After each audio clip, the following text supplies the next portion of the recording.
Hi, my dear souls. I wrote this, I'm Irish, and I wrote this about soul connection in Ireland. There's something stirring beneath the surface. It's actually a soul level reflection about what's going on in Ireland. Maybe in Europe, European people could reflect on this as well. So there's something stirring beneath the surface of modern Ireland. The Irish news won't talk about it. You won't hear it discussed in the Dáil or analysed on morning radio. But it's real, and it lives in the hearts of many Irish people. It's a quiet ache, a slow-burning grief, a sense that we are becoming strangers in the land we were born to. We walk down roads paved over ancient tracks. We live in houses built on land that once held ritual and reverence. We pass through cities where the Irish language has nearly vanished, where stories have gone silent and the stones no longer speak. And yet, deep in our bones, something still remembers. This isn't about politics. It isn't about immigration, money, or laws. It's about soul connection. The Irish soul is old. It is shaped by wind and water, carved by sorrow and song. It remembers famine and fire, laughter and loss. It holds the memory of living in rhythm with the land, not above it, not against it, but with it.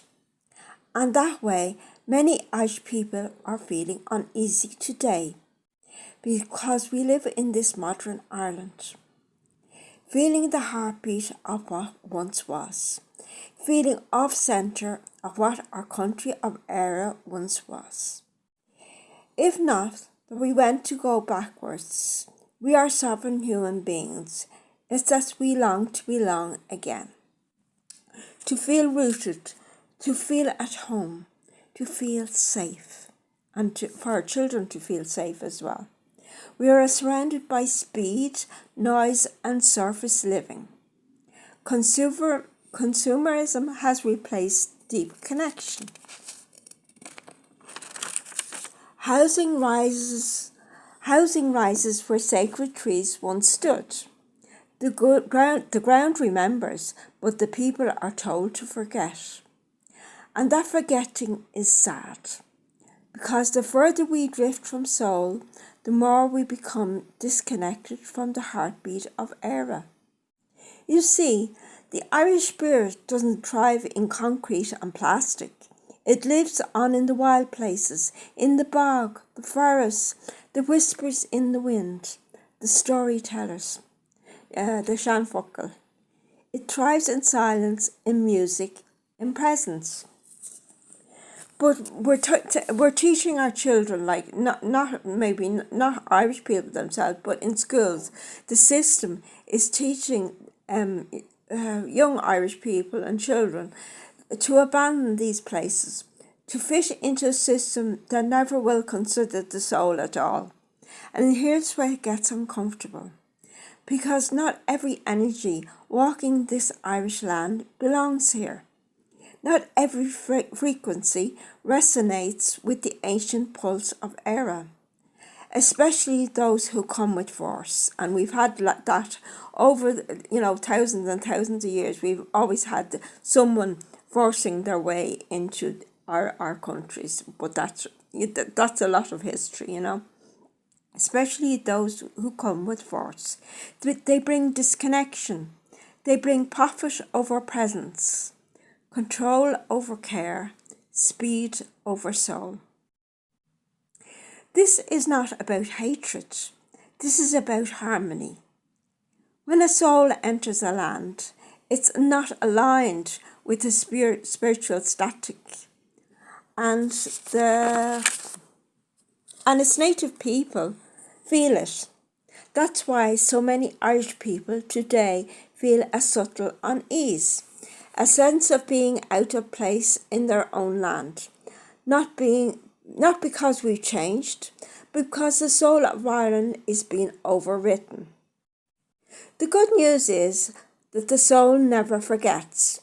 Even beneath the concrete and confusion, there are people waking up, people hearing the ancient drumbeat again, people relearning the Irish language their grandparents were punished for speaking, people planting trees on land their ancestors once walked, people lighting candles at forgotten holy wells.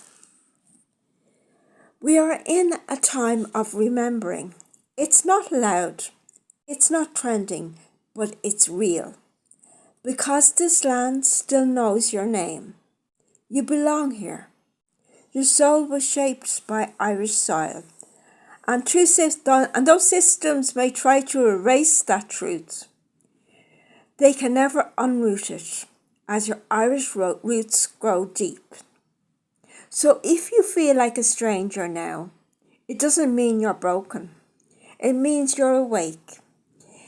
It means you're hearing the call of the old ways. Because Ireland isn't just a place, it's a soul print. The more you remember, the more the Irish soul can rise again in harmony, in peace, in healing, in power. Thank you. Bye for now.